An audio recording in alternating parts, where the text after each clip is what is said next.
स्वागत है आपका मेरे YouTube चैनल सेहत और सौंदर्य पर। तो दोस्तों, नवरात्रि यानी 9 रातें जो हिंदू धर्म की देवी माँ दुर्गा को समर्पित है। शिवरात्रि, जन्माष्टमी आदि जैसे नवरात्रि को भी एक महत्वपूर्ण त्यौहार का दर्जा प्राप्त है। बल्कि देश के कई हिस्सों में इस दौरान बड़े बड़े आयोजन होते हैं, जिस दौरान माता रानी के भक्त माँ की पूजा तो करते हैं, साथ ही साथ पूरी पूरी रात्रि जागरण करते हैं एवं माँ के भजनों आदि पर झूमते हैं और इनका आह्वान करते हैं।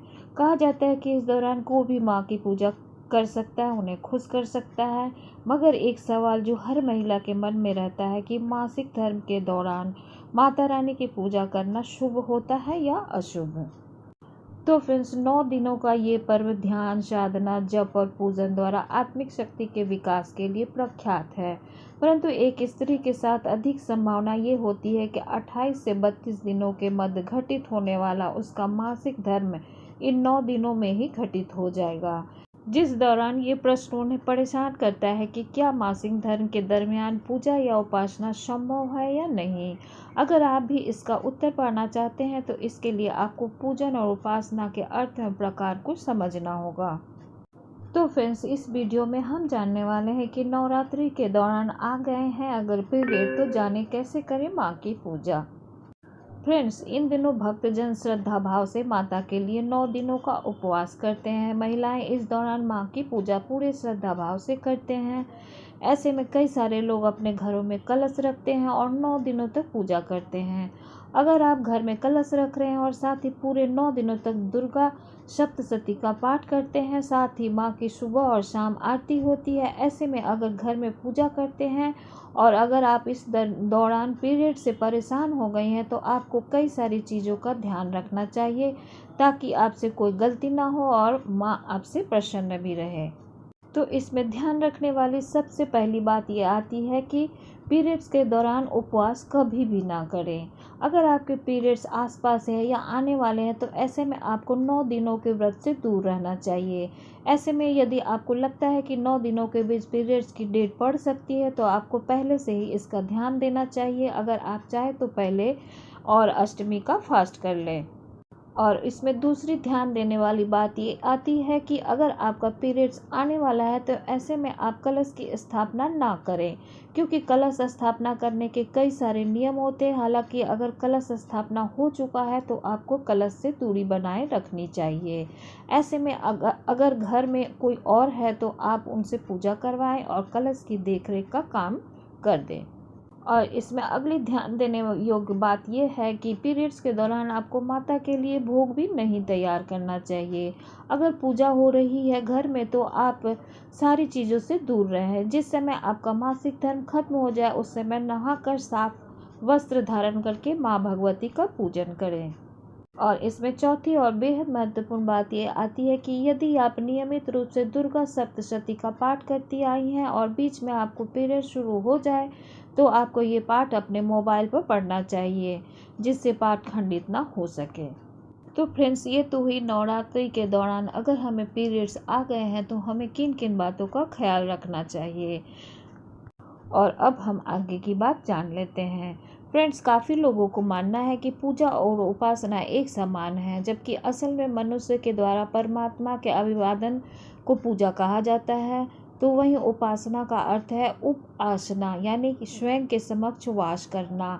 आध्यात्मिक दर्शन के अनुसार हमारे यानी मनुष्य के स्वयं में ही प्रभु का वास है।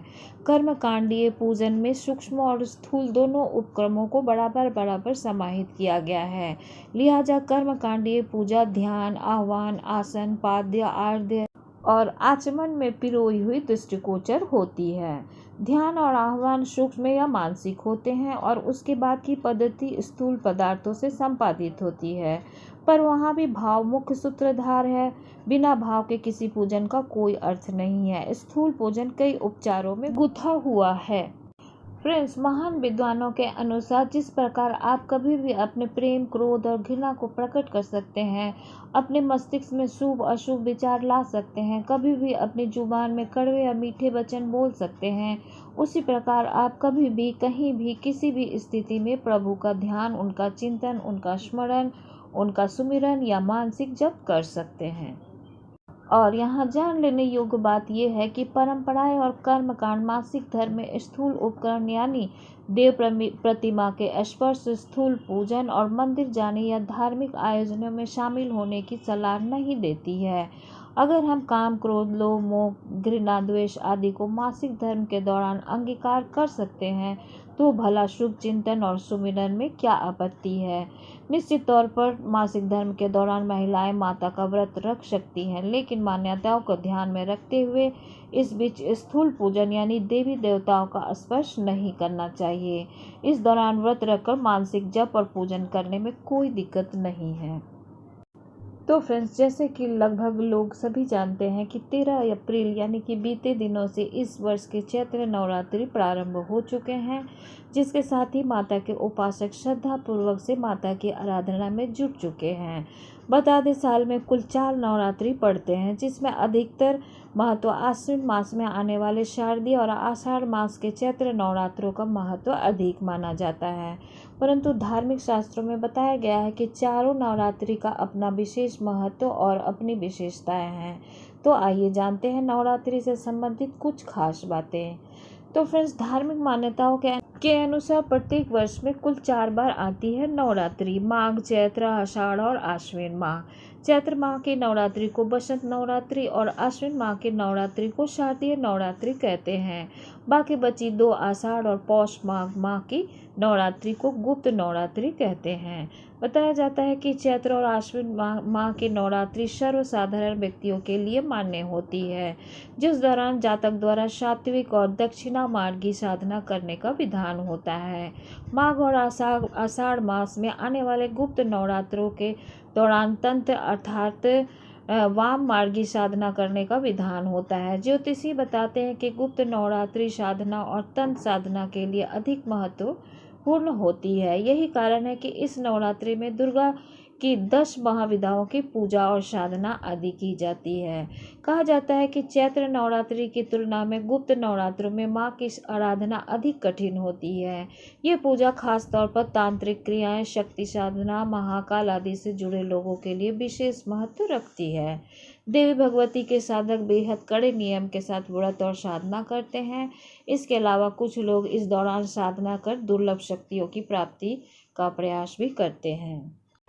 तो फ्रेंड्स, आशा करती हूँ आपके सवालों का जवाब मिल गया होगा। आई होप वीडियो काफ़ी हेल्पफुल होगा और इसी तरह की जानकारी से भरपूर वीडियोस के लिए मेरे चैनल को सब्सक्राइब कर ले और बेल आइकन को प्रेस करके ऑल पर प्रेस कर दे ताकि लेटेस्ट वीडियो की अपडेट आप तक पहुँचती रहे। धन्यवाद। Take care. Bye bye.